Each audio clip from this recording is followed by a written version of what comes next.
안녕하세요. 시작하겠습니다. 오늘 이제 17번째 시간으로 우리가 그동안에 제자도를 3주에 걸쳐서 공부했는데 오늘 그 마지막 시간입니다. 그러면서 우리가 마가복음을 크게 지금 3부로 나눴어요. 1부는 소위 마가복음 전체에 대한 기본 개념을 정리하는 시간으로 가졌고 2부가 이제 1장부터 시작해가지고 오늘 10장까지 예수님이 갈릴리에서 시작해가지고 예루살렘에 입성하기 전까지의 그 모든 행적을 따릅니다. 특별히 8장 22절부터죠. 9장 마지막까지는 양쪽에 그 소경에 눈뜨는 사건 2개를 배치함으로써 어떤 문학적인 인클루시오를 이룬다고 그랬어요. 그리고 그 사이에서 예수님이 이제 순환과 죽음을 예언하고 그러는데 그 모든 것이 길에서 이루어져요. 그래서 특별히 그 길에서 on the way 하는 그 프레이즈가 마가복음에 여러 번 나오는데 다 여기서 나와요. 거의 다가 예수님이 길에서 묻죠. 사람들이 나를 누구라고 하느냐? 너희는 나를 누구라고 하느냐? 길에서 그 제자들이 서로 누가 큰가 하고 이제 싸웠던 것도 그래요. 그리고 이제 오늘 또 길에서 야고보와 요한이 예수님이 예루살렘에 가면 우리한테 한 자리씩 해달라고 그렇게 물어요. 이렇게 길이라는 것은 길도, 이 도로도 볼 수 있는 거예요. 인간이 마땅히 걸어가야 할 그 법도를 말하는 자리에 제자들이 이렇게 하나같이 못 알아들어요. 그런데 제일 마지막에 나오는 그 프레이즈가 오늘 또 바디메오가 길에서 예수를 쫓았더라 하는 얘기가 나오는데 바로 거기서 바디메오만 제대로 길에서 예수를 쫓는 그런 사건이 나오죠. 예수는 우리들의 삶의 본보기다. 롤모델이다. 근데 대체로 우리는 예수를 그저 훌륭한 선생님이라든가 현자로만 본다 그러면 에이 그래 예수 믿어갖고 뭐 생기는 게 뭐 있냐 이렇게 말하기가 쉽죠. 그래서 예수를 뭔가 특별한 사람으로 보고 싶어요. 아니죠. 특별한 하느님으로 보는 거죠.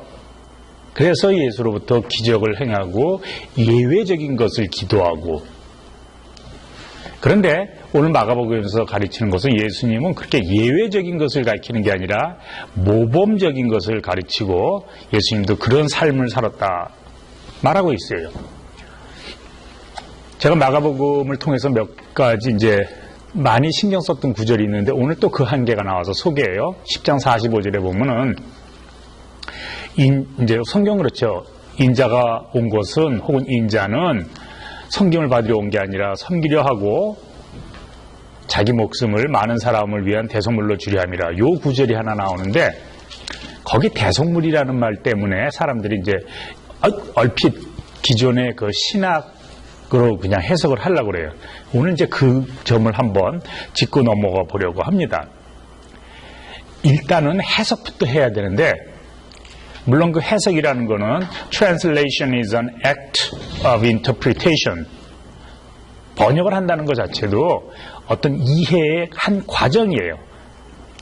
그래서 저자가 쓴 글하고 번역이랑은 늘 똑같을 수는 없어요. 왜냐하면 두 가지 다른 말이 언어가 갖는 그 문화적인 배경 때문에 그래요. 그래도 우리가 좀 어떤 직역을 하다시피 하면은 그래요. 여기서 헬라어에서는 이제 카이라는 말을 쓰는데 그것이 보통은 and도 되지만 이것이 부사용법으로 쓸 때는 adverbial kai 해갖고 어떤 emphasis,를 놓는 거예요. 인자도 혹은 인자조차도 even the son of man 혹은 son of man also 하는 그런 의미죠. 그래서 그런 식으로 번역하면 인자가 온 것 역시 섬김을 받으려 함이 아니고 도리어 섬기려 하고 자기 목숨을 많은 사람들의 대속물로 주려 함이라. 두 가지 묶여 있는데 이렇게 인자도 하는 거하고 두 번째 대속물은 나중에 이제 볼게요. 먼저 우리말은 인자는 혹은 한번 저기 성경을 보면서 할까요? 그 10장 45절이죠. 예. 여기 보면은 개역 한글은 인자에 온 것은 표준세번역은 인자가 온 것은 그거는 뭐 저기 개혁의 표준세 번역은 인자는 성경을 받으러 온 것이 아니고, 근데 공동 번역은 우리처럼 이해하는 것처럼 했어요. 사람의 아들도, 그죠? 그러니까 무엇은 하면은 너는 어떻게 생각하는지 몰라도 나는, 근데 나도 하면 이거는 모범적인 이해예요. 인자가 온 것은 이건 예외적인 해석이에요. 그래서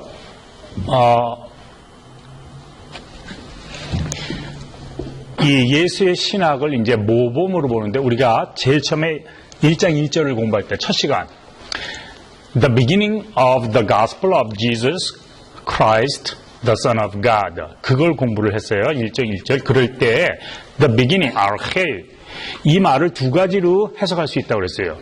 왜냐하면 이미 우리가 저기 arche에서 나오는 동사가 archo, 이걸 저기 액티브로 보면, 그러고 그 미들 보이스라든가 그러면 이제 archomai 두 가지가 있는데, archo 하는 거는 rule 하다는 뜻이고 archomai 하면은 beginning 하는 거예요. 그래서 그 archaeology 할 때는 arche가 그 명사인데 그거는 beginning, 비기닝을 찾는, 그래서 고고학이라는 의미가 되지요. 어쨌든 근데 그 arche라는 것이 어떤 ruling이라고 봤을 때는 룰은 이렇게 자로 재듯이 하는 거죠. 그러니까 모범이 된다, 표본이 된다, 표준이 된다는 얘기예요. 그래서 성경 복음에 대해서 얘기하고 싶으냐, 복음의 표준이는 이러고 마가복음이 시작하는 거예요. 복음의 모범은 하고 마가복음이 시작하는 거예요. 이 1장 27절인가에도 보면은 예수님의 그 회당에서 이렇게 더러운 영 들린 사람을 내쫓았을 때 사람들이, 야, 이건 저기 새로운 가르침이다. 그러면서 권세 있는 그 서기관들과 같지 않고 권세 있는 자 같이 행동한다 그러는데, 거기서 권세 있는 자도 사실은 according to authority라고 해석하는 거 기억나죠? with authority가 아니라. 그러니까 그 authority는 따로 있어요. 그것은 뭐냐면 하느님의 authority예요. 그 하느님의 생각과 가치관과 복음에 따라서 예수님이 행동한다, 그 소리예요. 그러니까 예수님은 예외적인 게 아니라 모범적인 삶을 산다고 처음부터 그렇게 말을 했어요. 오늘 이 구절, 인자가 온 것 역시 성경을 받으려 하지 않고 섬기려 하고, 그 다음에 많은 사람을 위해 자기 목숨을 내던지려고 그랬다. 이 말이 아주 여러 가지로 이제 어려운 말이 많은데, 일단 대속물이라는 말을 한번 보십시다. 거기 이제 루트론이라고 그러는 건데, 이게 좀 한심할 수도 있지만 마가 아니라 신약 성경에 이 단어가 여기 하나밖에 안 나와요. 그리고 이제 마태복음에는 요거랑 똑같이 쓰는 거니까 거기 나오는 거는 이해해요. 그러니까 이게 딱 두 군데, 사실은 이제 한 경우밖에는 안 나오기 때문에 그 단어를 갖다 뜻을 그 안에서 찾기는 굉장히 어려운 거예요. 근데 이것을 이제 대속물이라고 번역은 했는데, 물론 ransom하고 번역은 해도 돼요. 이것이 이제 구약에서 번역하는 바예요. 그런데 그 본래 뜻은 우리가 말하는 대속물이라는 것은 그냥 이렇게 하면 돼. 여러분 물건 사죠? 어디 마켓에 가서 물건을 사면 그 물건 대신에 뭐 값을 치르죠? 이거예요. 이게 ransom이에요. 그런데 그것은 일반적인 거고, 이제 성서에서 여러 개 보면은 구약 성서에 예를 들면 누가 소를 가지고 있는데 그 소가 와서 내 프로퍼티를 갖다가 망가뜨렸어요. 그러면 받았으면 그 프로퍼티 망가뜨린 거에 대한 보상을 해야 되잖아요. 그것도 랜섬이에요. 그 다음에 이제 토지를 갖다가 저거 하면은, 저당 잡혔든가 뭔가 했는데 그걸 갖다가 다시 물르려면 또 랜섬이 있어야 되잖아요. 그런 거라고요. 그리고 이 몸값으로 주는 것도, 예를 들면 노예라든가 어디 전쟁 포로라든가 뭐 했을 때 그 잡혔으면 몸다. 그 다음에 한국 사람의 그 전에, 아프가니스탄인가 어딘가에 여기 선교로 갔다가 잡혔잖아요. 그걸 갖다가 풀어내는데 랜섬이 들어가는 거라고요. 그런 게 이제 랜섬이라고 그러는 건데, 그러니까 어떠한 상황에서 번역하냐에 따라서 조금씩 다르죠. 그런데 소위 대속죄며 예수의 피로 값으로 우리가 죄에서 구원받았다는 이러한 논리는, 이건 아주 후대에 등장하는 거고, 이걸 가지고 마가복음을 이해할 수는 없는 거예요. 그 자체에서 이해를 해야 돼요. 그래서 일단 어떤 무엇 때문에 값을 치른다 하는 의미에서 루트론, 그건 이제 우리말이 지금 대속물이라고 번역이 되는데 어떤 프라이스라고 그러면 되겠어요? 근데 문제는 누구한테 치르냐? 그거를 질문을 해봐야죠. 만약에 하느님한테 페이해야 된다. 그럼 그 하나님한테 왜 페이를 해야 되냐 물어봐야죠. 예수님이. 그렇잖아요. 또 하나는 죄 아래에 있었기 때문에 이제 그게 이제 보통 기독교 교리주에서 말하는 거지만은 죄 아래에 있기 때문에 그 죄 아래에서 구속하기 위해서 페이를 해야 된다. 그걸 누구한테 페이해 또 그럼? 그럼 죄의 권세되는 어떤 사탄이라든가 어떤 다른 세력한테 페이를 해야 되면은 이건 하나님이 조금 모자란 하나님 아니에요. 그거 하나 핸들 못하고 돈을 줘가면서 가져와야 되니까. 그게 신학적으로 답을 하려고 그런 건데 사실은 답한 것 때문에 문제가 더 많이 생겨요.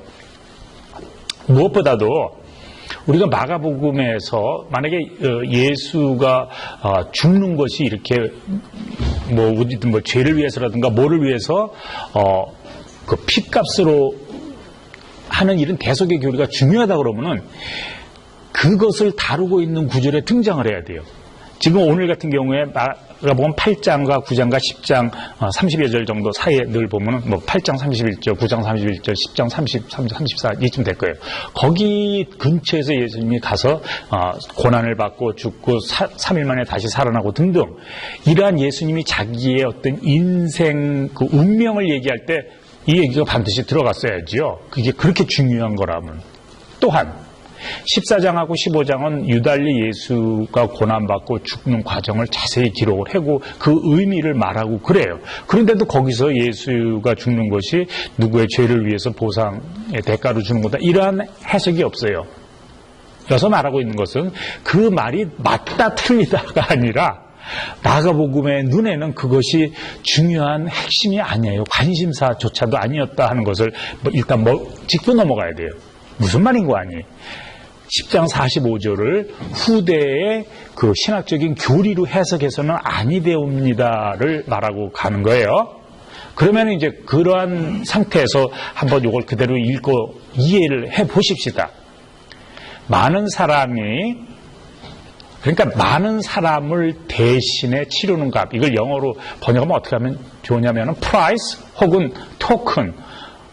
그러니까 something to be paid in place of something else. 이걸 갖다 대속물이라고 말하니까 우리가 이미 대속 교리에 아주 인이 백해서 그런데 어떤 치르는 값이라고 그럽시다. 어떤 price in place of many. 또 재밌는 거는 many라는 것이 여러분 이 헬라어에서는 남성도 되고 여성도 되고 중성도 돼요. 많은 사람을 말할 수도 있지만 많은 것들도 돼요. 문법적으로 말해서. 물론 이 자체 내에서는 이제 많은 사람이 얘기하지만 그래서 이것이 꼭 많은 사람만 말하는 건 아니에요. 여기에. 그러니까 많은 사람들이 추구하는 가치, 나는 이제 그렇게 보는데 그걸 해도 문법적으로는 가능하다 얘기예요. 틀린 건 아니에요. 신학적으로는 어떨지 몰라도. 그러면 이래야 돼요. 일단 우리가 물어봐야 될 게 많은 사람을 대신해서 치르는 값. 그랬을 때 우리가 값을 말할 때는 비등한 거야지 이게 장사가 되는 거죠. 여기서 이건 예를 들면 100불짜리인데 내가 20불만 주고 하려면 안 팔지요. 그러니까 비등한 거여야 돼요. 그러니까 많은 사람을 살 만한 어떤 값이 있어야 된다고요. 예수가 가진 게 뭐예요? 예수 목숨 하나 가지고 많은 사람을 다 살 수 있냐고. 그러니까 그게 뭔가를 봐야 돼요. 그래서 어떻게 보냐면은 많은 사람이 추구하는 것, 많은 사람이 갖고자 하는 것, 많은 사람이 원하는 것 대신에 주는 거다 얘기예요. 예를 들면은 애가 뭐를 갖고 이제 위험한 물건을 갖고 놀라고 막 떼쓰고 울어요. 근데 그걸 못하기만 하고 울고 막 그러잖아요. 근데 거기다가 사탕을 갖다 준다든가 장난감을 준다든가 그러면 멈춰. 애가 원하는 것 대신에 다른 것을 주는 거예요. 애 눈에는 비등한 가치 혹은 더 좋은 걸 준 거라고요. 그러니까 많은 사람들이 원하는 거 대신에 다른 거를 줬다 하는 그거예요. 많은 사람들이 원하는 가치가 뭘까? 이 세상에서는 뭐니 해도 머니죠. 많은 사람들이 원하는 거예요. 근데 그 머니 가지고 뭐를 원해요? 사실은 머니만 있으면 뭐 우리가 이 세상에 다른 사람들 다 죽고 이 세상에 온갖 그야말로 FRB에서 나온 모든 돈이 여기 다 쌓여있다. 내가 그거 가지고 뭐해? 기껏해야 불질러 가지고 몸을 뜨뜻하게 하는 거예요. 그럼 몸을 뜨뜻하게 하는 게 그 돈보다 나은 거죠. 그럼 몸을 뜨뜻하는 건 뭐예요? 내가 괴로움으로부터 벗어나는 거지요. 어떻든 이런 돈이니 재물이니 권력이니 이걸 통해 갖고 내가 행복하고자 하는 거지요. 그렇다면은 행복을 원하는 거지 돈을 원하는 건 아니잖아요. 그러니까 예수님은 많은 사람이 원하는 것을 주는데 돈 대신에 다른 것을 통해 갖고 그걸 얻고자 한다. 이런 식으로 이해를 하는 거예요. 그래서 다른 사람들이 원하는 가치라는 것은 소위 세상에서 가르치는 그 가치예요. 힘과 권력과 재물. 그런데 그거 대신에 줄 수 있는 하나님은 서로 민글하고 어울려 살면서도 똑같이 행복할 수 있다는 것을 주는 거죠. 행복과 구원에 이르는 길이 철학마다 가르치고 종교마다 가르치죠. 그런데 이 세상에서도 물론 가르치죠. 좋은 학벌 나오면 행복할 수 있다. 왜냐? 좋은 학벌 나오면 좋은 배우자를 만나고 좋은 직장을 갖고 많은 부를 얻고 그렇게 하면서 등등 결국은 행복을 말하는 거라고요.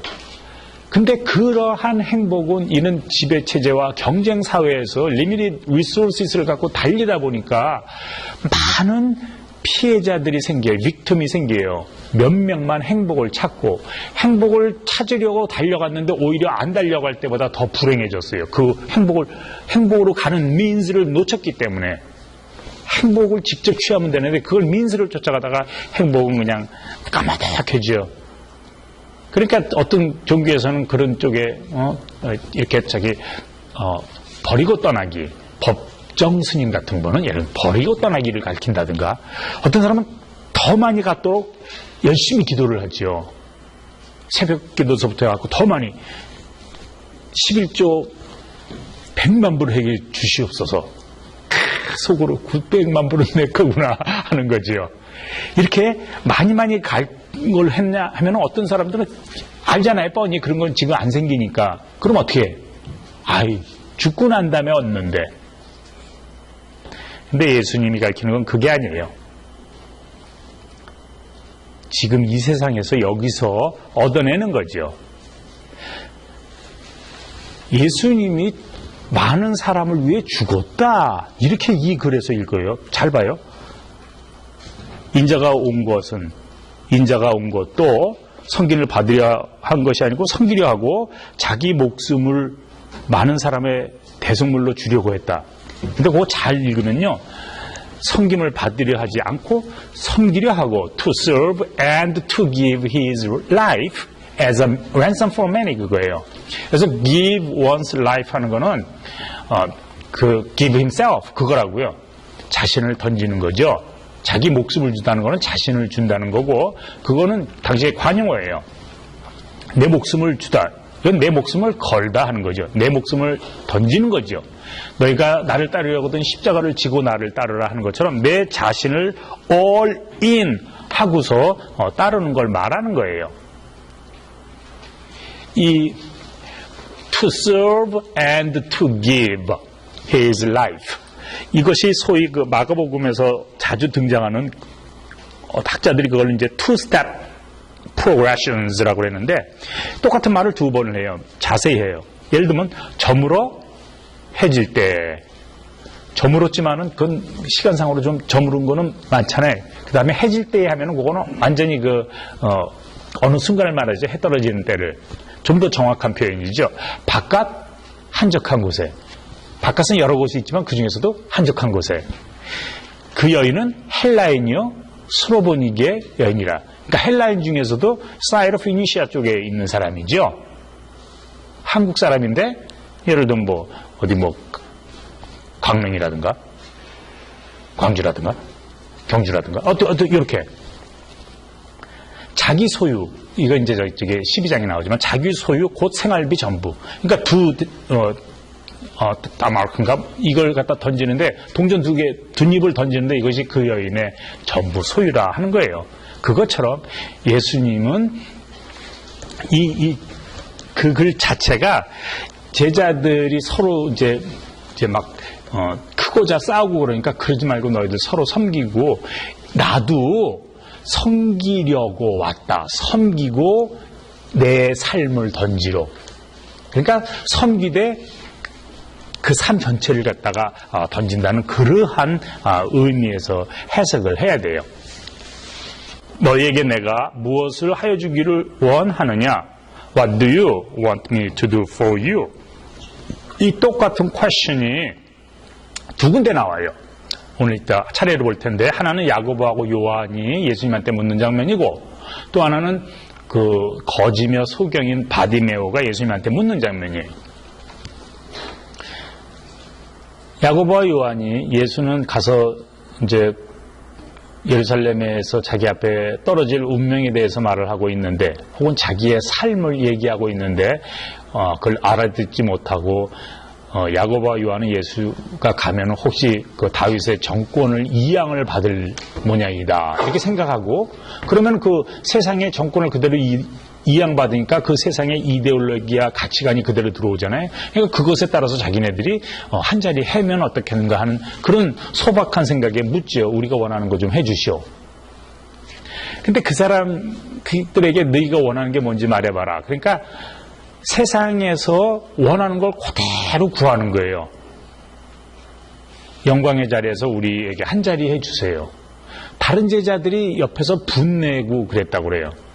근데 그것이 이 제자 동료를 아끼는 마음에 아니 그렇게 예수님이 함께 했는데도 아직도 뭘 하다느냐 아끼는 마음에 분을 냈다면 모르는데 이 행동거지를 보니까 똑같아요. 시샘하는 거지요. 야 네가 거기 높은 자리 2개 하면은 우리는 뭐가 있냐 하면서 시샘하는 거겠지요. 이렇게 제자들이 자기의 욕심을 채우기 위해 예수를 따르고 예수께 구해요. 우리가 교회 생활을 한다는 것이 세상에서 가르치는 것과 다른 삶을 배우기 위해서 온다기보다는 세상에서 가르치는 것 내가 굉장히 고생을 많이 하고 뭐 뒤로 뭘 해야 되는데 에이, 그 정도를 교회에다가 바치면 더 잘 되지 않을까 하는 이러한 좀 야심찬 생각으로 교회 생활을 하는 사람이 없지 않아 있지요. 그렇지 않을 거면 뭐하러 교회 다녀 이렇게 반문하는 사람들이 있지요. 그러면서 예수님이 그러죠. 네가 내 마시는 잔을 마시며 내가 받는 세례를 받을 수 있겠느냐. 그건 예수님의 가는 길을 쫓아서 갈 수 있겠느냐 하는 그 말이에요. 할 수 있다고 생각하는 거죠. 왜냐하면 그 뜻을 모르니까 아이고 내가 술을 잘 못 먹어도 그냥 꾹 참으면 그거 한 잔 못 먹을까 하는 이런 생각이었는지 몰라요. 아무리 그래 고난이 돼 뭐 세례야 뭐 그냥 받으면 되지 뭐. 근데 너희가 어떻게 될지라도 내 좌우에 있을 사람은 그거는 자기 뜻이 아니라고. 근데 그 좌우 예수의 좌우 왼쪽에 오른쪽에 같이 있었던 사람이 누구냐면 강도들이에요. 그래서 왼쪽 오른쪽에 강도가 같이 달리죠. 우리는 강도라고 그러면은 아주 못된 흉악한 그런 범죄자를 연상을 해요. 아니면 그냥 까만 나일론 양말 뒤집어 쓰고 얼굴 가리고 총 들고 그냥 꼼짝만 하는 은행강도 생각하지요. 그런데 예수님이 강도랑 같이 십자가 처형을 받았다. 그건 뭐냐면 예수님의 제목이 그거랑 똑같다는 소리예요.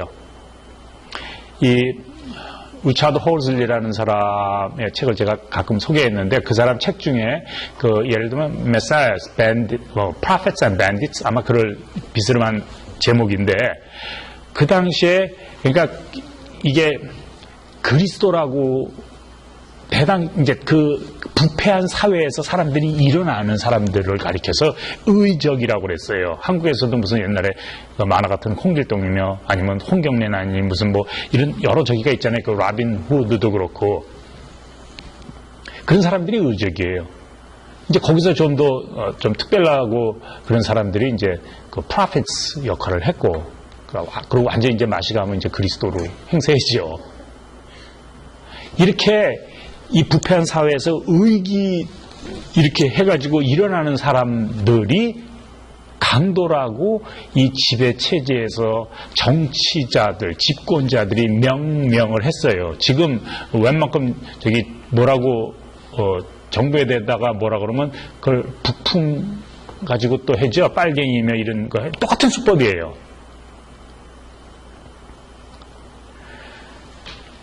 예수가 진짜 그 바리새인들이 말하는 것처럼 신성모독이었다고 그러면 요한복음에서 말하듯이 이 돌에 맞아 죽어야 돼요. 예수님이 그러잖아요. 내가 너희들한테 뭐 잘못을 해갖고 돌로 치려하느냐? 그러니까 그 사람들이 그러잖아요. 네가 무슨 잘못을 했기 때문에 돌로 치려는 게 아니라 네가 인간으로서 하느님과 동등시했기 때문에 돌로 치려한다고. 그러니까 그걸 이제 그러니까 신성시, 블라스페미, 신성시하고 그러면은 그 유대법으로는 그렇게 돌에 맞아 죽어야지 십자가 처형 같은 건 할 수 없는 거라고요. 그러니까 예수가 십자가 처형을 받았다는 것은 예수의 삶이 정치적으로 위험인물이었다는 것으로 보이는 거예요. 이 집권자 측에서 볼 때 예수를 강도 취급했다는 거죠. 마지막으로 바디메오 이야기를 좀 할 텐데, 이 눈 뜨는 사건이 두 번 있다고 그랬어요. 앞에 8장 22절부터 26절 나오고 10장 46절부터 52절. 앞에는 베세다에서 눈 뜨는 사건이고 뒤에는 이제 예루살렘 다 가서예요. 앞에 있는 베세다에서 눈 뜨는 그 소경에는 이름이 없어요. 뒤에는 바디메오라고 이름이 있고 앞에 소경은 눈을 두 번에 걸쳐서 떠요. 제일 처음에 그도 예수가 이렇게 직접 손댔는데 보이냐고 그러니까 뭐 사람 같은 것도 보이고 나무 같은 게 걸어가는 게 보이고 뭐 이렇게 흐릿해서 다시 알려주는, 다시 이제 손질을 해보는 거예요. 마지막에는 이 두 번째 사건에서는 예수가 그냥 뭐 손도 안 대고 그냥 네 믿음이 너를 구했다 하고 그냥 떠버리는 거예요. 이렇게 두 개의 사건을 통해서 우리가 문학적으로 마가복음이 전하고자 하는 게 있었다고 그랬죠. 눈 뜬다는 건, 본다는 거는 영적으로 깨닫는 거예요. 그 깨달음이 처음에는 그렇게 흐릿흐릿하지만은 후에는 명명백백할 것을 말하고 있는 거죠. 재밌는 것은 이 두 번째 바디메오, 그 소경이 이름을 밝히는 게 재밌어요. 사실 거기 보면 디메오의 아들 바디메오라고 그랬는데 이 아들이라는 것이 그게 후요스, 이것이 이제 그 아람어에서는 바르예요. 그러니까 그 디메오의 아들 하면은 바디메오. 그게 바디메오, 디메오 아들 똑같은 거죠. 근데 그걸 그렇게 표현을 같이 한 거 보면 디메오의 아들이라는 건 그건 그야말로 이제 설명하는 건데 그걸 바디메오라고 말했을 때 앞에 아람어를 봐서는 뒤에 디메오도 아람어 쪽에서 유대 문화권 속에서 이해를 해야 되지 않을까 하는 이런 질문이 생겨요. 우리가 디메오라고 그럴 때는 타멜, 이 비슷한 발음이에요. 이게 유대인 그 히브리어 아람어에서는 unclean이라는 뜻이에요. 그러니까 unclean의 아들이에요. 그러니까 아버지가 unclean이고 이 사람은 son of unclean이에요. 근데 아버지가 unclean이라면 그 할아버지가 자기 아들을 unclean으로 이름을 지었을까? 세상에 우리 저기 옛날에 뭐 막둥이니 개똥이니 하는 거는 있지만은 이 unclean하고 이거 말할 수는 없지. 그럼 이건 뭐예요? literary construct. 저자가 그 신학적으로 이 주인공 이름을 unclean으로 만드는 거예요. 그럼요.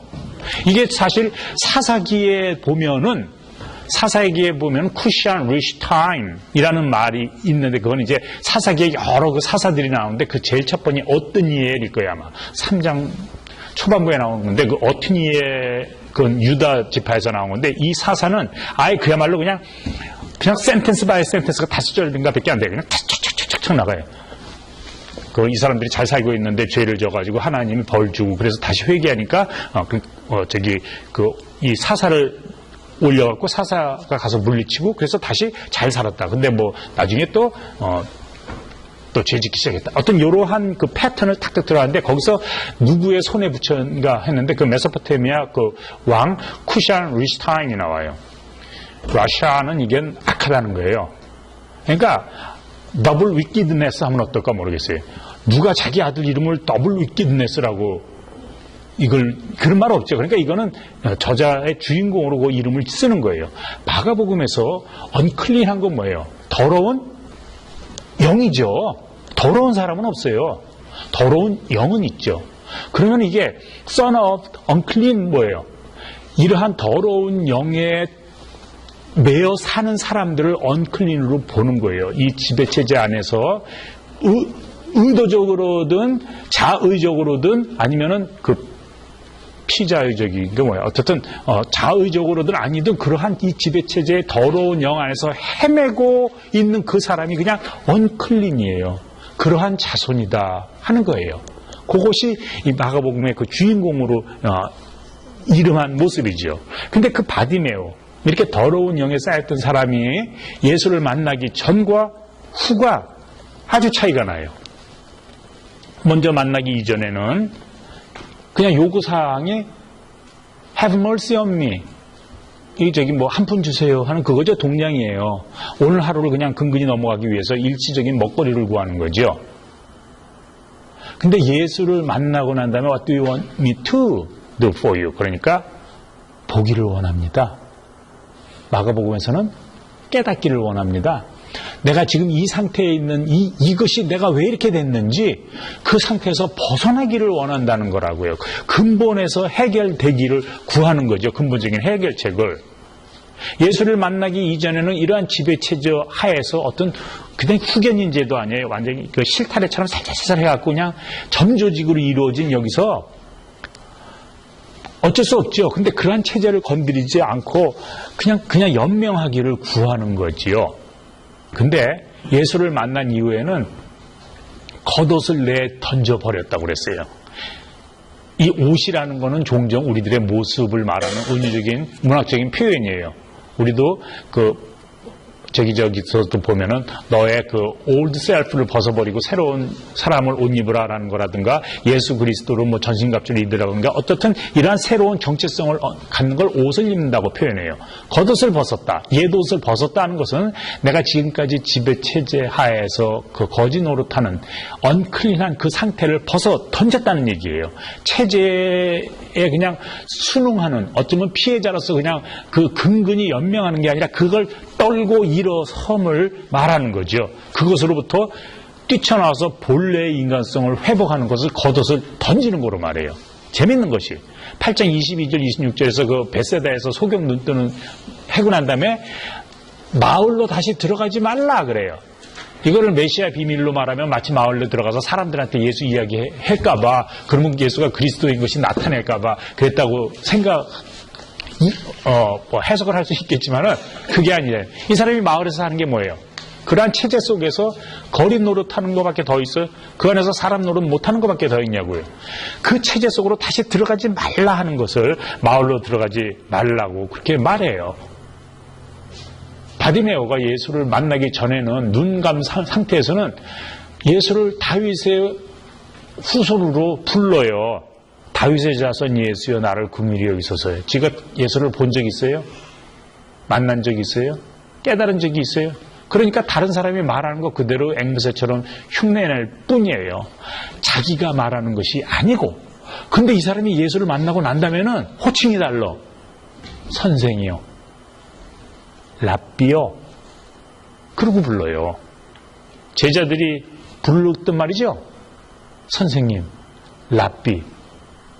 사실 여기서 라보니 그런데 그건 이제 그 요한복음에 보면 마리아가 부활 후에 예수님을 찾는데 막 그러니까 예수가 나중에 부르니까 라보니 선생님 이렇게 하고 얘기할 때 쓰는 말이에요. 예수를 제대로 알아보는 거죠. 이제 이 제자의 갈 길과 관련해서 또 재밌는 얘기가 예수를 만나기 전에는 거지가 어디 있어요? 길가에 있어요. 길 위에 있는 게 아니라 길 가에서 구걸해요. 길이라는 것은 도를 말해요. 인간이 마땅히 걸어가야 할 그 인생 항로, 그 길에서 벗어나고 구걸하는 거예요. 마가복음에 길가라는 말이 또 하나 나오는데, 씨 뿌리는 자에 비유해서 보면은 어떤 씨는 길가에 떨어져요. 그러니까 뭐 새가 와서 짜먹거나 그걸 해석할 때는 사탄이 와서 들고 가나 그래요. 씨가 씨로서의 역할을 못하는 거예요. 바디메오가 인간으로서 존재감이 없이 그저 바깥에 내던져 있는 상태를 말하는데, 예수를 만나고 난다면 길가가 아니라 길 안으로 들어와서 길에서 예수를 쫓아나요. 이것이 만큼 이 사람이 변하는 거예요. 우리가 지금까지 이제 2부를 끝냈는데, 잠깐 정리를 하면은 그래요. 예수가 처음에는 많은 기적들을 행하죠. 근데 그것이 기적이 아닌 어떤 그 symbolic acts, prophetic symbolic acts, 그런 걸로 보면은 거기에 가르침이 있는데 그 가르침을 깨닫지 못해요. 예수님 비유를 통해서도 가르치는데 깨닫지 못해요. 그러고 난 다음에 그 떡되는 사건을 통해서 말하는데도 역시 깨닫지 못하니까 이 8장 22절부터 마지막에 어떤 제자도라는 면에서 총정리를 하고 있는 거예요. 그 중에서 지지난주에는 우리가 십자가와 부활에 대해서 생각해보고, 지난주에는 섬김과 나눔, 그리고 오늘은 이제 눈뜬과 예수 살기에 대해서 이렇게 살펴봤어요. 십자가라는 것, 이거는 없으면 더 좋은 거예요. 예수님이 십자가에 못 박혀 죽었기 때문에 우리가 구원을 얻었다고 그러면 참 슬프고 참 비참하고 참 상품성 없는 그런 거죠. 십자가는 이 세상이 자기 뜻대로 안 따르는 사람을 죽이려고 할 때 쓰는 처형 방식이라고요. 그런데 예수님이 십자가를 지고 나를 떠날 때는 우리들 눈에 이렇게 우리에게 해악한, 마음에 들지 않는 이런 상황에 처했지만은 그것으로부터 도망가려 하지 말고, 시간이, 장소가, 상황이 나를 만드는 것이 아니라 그 상태에서 어떻게 살 거냐를 묻는 거예요. 예수님은 아무리 좋은 환경에 처했을지라도 시베리아 같은 혹은 다른 어떤 굉장히 험악한 곳에 있었을지라도 예수의 정신이 살았다고 그러면은 그 안에서 삶을 꾸려나갔을 거예요. 세월호에서 죽은 사람은 다른 좋은 사건에서도 똑같이 살았을 수도 있어요. 이러나 저러나 그 삶의 정신이 그 사람을 움직이는 거기 때문에 십자가를 지고 나를 따른다는 것은 그 십자가를 버린다는 게 아니라 내 그 주어진 삶을 내 소명으로 받아서 하나님이 나를 여기에 보냈다, 거기서 산다는 걸 의미하고, 부활이라는 것은 그러한 상황에서 예수의 정신으로 일어난다는 것을 뜻하지요. 섬김과 나눔 역시 세상에서는 섬기기보다는 지배하려고 하는데, 그러한 가치관이 아니라 하느님 나라에서의 가치관은 서로 함께 같이 사는 그런 생활을 꿈꾸는 거예요. 나눈다는 거, 동량이 아니에요. 구걸이가 이게 아니에요. 함께 산다는 걸 말하죠. 창조 질서에 하나님이 우리를 같이 창조 코크리에이터로 초대를 한 거예요. 아담과 그 아담은 이제 사람을 얘기를 해요. 사람을 만들고 난 다음에 에덴 동산에다 갖다 놓죠. 그러고 난 다음에 다스리라고 그래요. 하느님과 같이 다스리는 그런 형태인데, 나조차고 다스리는 게 아니라 이 온 세상을 좋은 세상으로 만들어봐라. 그것이 아담에게 주어진 임무고, 그것이 그리스도의 임무고, 그것이 왕의 임무라고요. 우리 모두가 다 그런 임무를 받았기 때문에 내가 재물을 가지고 있든지 달란트를 가지고 있든지 뭐 노래를 잘한다든지 힘이 세다든지 이걸 다 거기다가 세상을 유익하게 하는데 쓰는 것이 우리 크리스찬들의 삶이라 하는 거예요. 제자도의 핵심은 뭐니 해도 예수가 누구냐? What do you say that I am? Who do you say that I am? 예수를 누구라고 생각하는가가 먼저예요. 그 생각에 따라서 우리의 삶이 결정이 되기 때문이에요. 예수가 내 죄를 위해서 십자가에 못 달려 죽었다. 그럼 이제 예수는 더 이상 가치가 없어요. 못 달려 돌아가셨으니까 내가 지금도 또 와서 못 달려 돌아가시라고 할 수는 없잖아요. 그러니까 예수는 가치가 없는 거예요. 예수를 어떻게 생각하느냐가 내 삶을 늘 결정해요. 예수님이 선생님으로서 나를 가르친다면 늘 마음의 선생님으로 살아있는 거지요. 우리는 예수가 누군지 어떻게 살았냐는 곧 우리에게 우리가 누구인지 우리가 어떻게 살아야 할지를 말하게 되지요. 여러 번 얘기했지만 크리스찬은 크라이스트랑 관계된 거예요. 그리고 예수가 그리스도임을 말하는 사람이에요. 예수가 Son of God, 하느님의 아들임을 말하는 거지요. 이 말도 generically 생물학적으로 새끼갓을 얘기하는 게 아니라 하느님이 인쳐서 하느님 대신에 이 세상을 잘 다스려 보라고 한 아담처럼 왕처럼 예수가 우리에게는 그러한 하느님의 아들이다. 그리스도라고 고백하는 사람이 크리스찬이고 고백만 할 뿐 아니라 우리도 그렇게 사는 거지요. 예수 그리스도 하느님의 아들이라는 것이 지배체제에서 왕한테 붙여졌던 칭호예요. 그거를 예수한테 붙인 것은 가치관이 바뀌었다는 걸 얘기해요. 세상의 가치관에서 이제는 하느님의 가치관으로 내 생각이 바뀌었다는 것을 얘기를 하는 거예요. 우리가 눈을 뜬다. 처음부터 눈이 막힌 사람은 없겠죠. 물론 태어나면서부터 소경이 있는지는 몰라도 눈을 뜬다는 것은 본래는 눈이 떠 있어야 되는데 어느 순간에 감는 걸 얘기를 한 거예요. 그러면 다시 눈을 뜨는 것은 다시 원상태로 회복되는 것을 말하는 거지요. 그래서 예수가 누구냐, 내가 누구냐, 예수가 어떻게 살았냐, 내가 어떻게 살았냐는 정체성을 말하고 한편에서는 그 정체성에 따른 생활 방식을 얘기하는 거예요. 그래서 우리가 눈을 떴다고 하면, 깨달았다고 하면 옛 방식을 벗어 던지는 거예요. 옛 겉옷을 던져버리는 것이고 옛날에 있던 생활 방식 마을로 가지 않고 새로운 길을 쫓아가는 거예요. 그것이 예수가 길에서 가르친 것이고 그래서 우리가 예수가 가르치는 그 길 위에서 예수를 쫓는 거지요. 여기까지 하겠습니다. 수고하셨어요.